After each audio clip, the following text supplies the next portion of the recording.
Yep tout le monde, j'espère que vous allez bien. Alors aujourd'hui, on se retrouve pour une nouvelle vidéo. Dans cette vidéo, qu'est-ce que nous allons faire? Nous allons faire un vide récapitulatif du Grand Prix de France qui a lieu aujourd'hui, sachant que là, il est 17h13 et que le Grand Prix s'est terminé il y a environ 30 minutes. On va aussi parler du Gumball 3000 qui s'est terminé il y a une semaine, jour pour jour. Donc voilà, là, à 15h10, il y a eu le départ du Grand Prix de France au circuit de Paul Ricard. Donc tout commence bien, Lewis Hamilton fait un bon départ, Bottas aussi. Les flèches d'argent, comme on les surnomme, les Mercedes, vont s'envoler pendant toute la durée du Grand Prix. Lewis Hamilton va terminer premier sans grande difficulté. Il dira même à la fin dans son interview que c'était un Grand Prix assez difficile en termes de capacité physique, mais qu'il aurait pu appuyer plus si il en avait besoin. Après, nous avons eu un duel corsé à la fin parce que Lando Norris a eu un problème sur son DRS, un problème hydraulique. Il ne pouvait plus l'ouvrir. En tout cas, si, il pouvait l'ouvrir, mais malheureusement, vous savez qu'il y a des zones à respecter quand on veut ouvrir le DRS. Et Lando Norris pouvait ouvrir son DRS, mais ne pouvait plus le refermer. Donc déjà, on a eu ça et après on croyait que c'était une stratégie d'équipe parce qu'il y avait Sainz et Lando Norris juste derrière et il avait dit auparavant que Sainz était un petit peu trop lent et qu'il aimerait le doubler.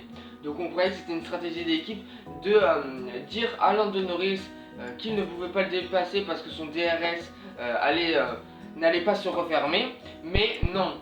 Par la suite, on a vu qu'il avait un problème aussi de direction assistée. Donc à la fin, il avait plus de direction assistée, donc le volant commençait à se faire lourd entre ses avant-bras, entre ses bras, et ça commençait à être difficile de manœuvrer cette monoplace. Et donc on a assisté à un duel final très palpitant, d'une part justement au groupe de Lando Norris qui avait Lando Norris en première place qui se bataillait avec Ricciardo, le pilote de chez Renault, et un tout petit peu plus loin il y avait Raikkonen et le pilote encore une fois de chez Renault, Hülkenberg. Ces quatre pilotes se sont regroupés tous sous la seconde, donc tous les pilotes étaient environ sous la seconde et demie, donc ça se bataillait très dur. Lando Norris au bout d'un moment, ça devenait vraiment très compliqué, il a fait une sortie de route. Là on a vu Ricciardo le dépasser, Raikkonen aussi qui après a fait l'extérieur à Ricciardo, sauf que Ricciardo dans le virage d'après lui a refait l'extérieur et donc il est passé. Hülkenberg a juste passé Lando Norris, ce qui fait que dans ce groupe on a eu Ricciardo, Raikkonen, Hülkenberg et Lando Norris. Ricciardo a terminé 7ème, Raikkonen 8ème, Hülkenberg 9ème et Lando Norris 10ème. Donc Lando Norris a perdu 3 places. Nous avons aussi assisté à un duel un petit peu bizarre, on ne s'y attendait pas du tout.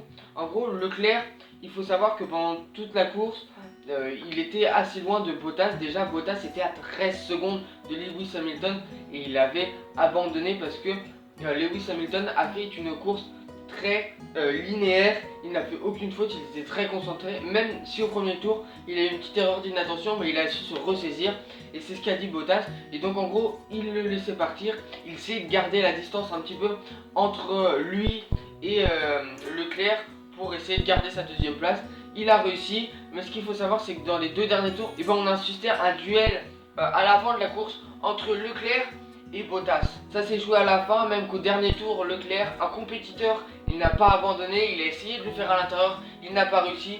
Donc on a assisté à la même pole position, Hamilton, Bottas et Leclerc, avec Verstappen derrière. On a aussi vu au dernier tour le record du tour, parce que vous savez, depuis cette nouvelle saison, quand on réalise le meilleur tour, on obtient un point supplémentaire.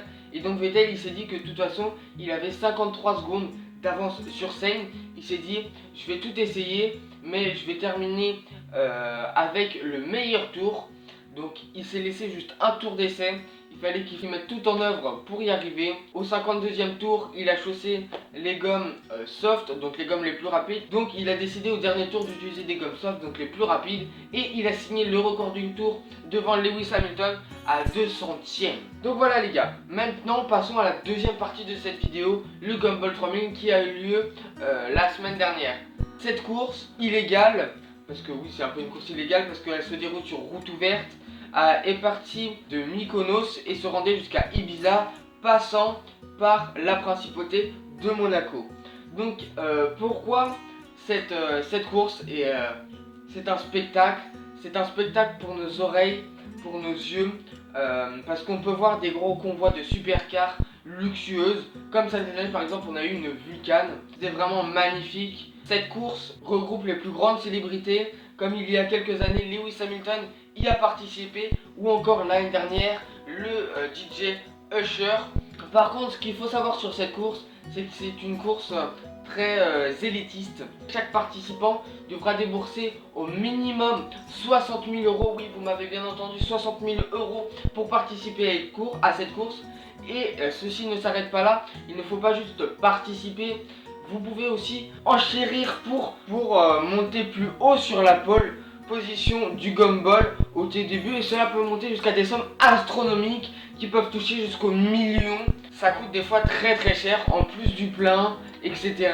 Certaines écuries se ruinent pour ça. Même des sponsors prestigieux n'hésitent pas à participer à cette course pour faire de la pub, même si c'est controversé, mais c'est tellement une course suivie dans le monde. Et enfin, j'aurais dû vous faire des vidéos plus régulièrement, comme je vous l'avais dit, tous les 2 jours. Franchement, j'ai pas pu.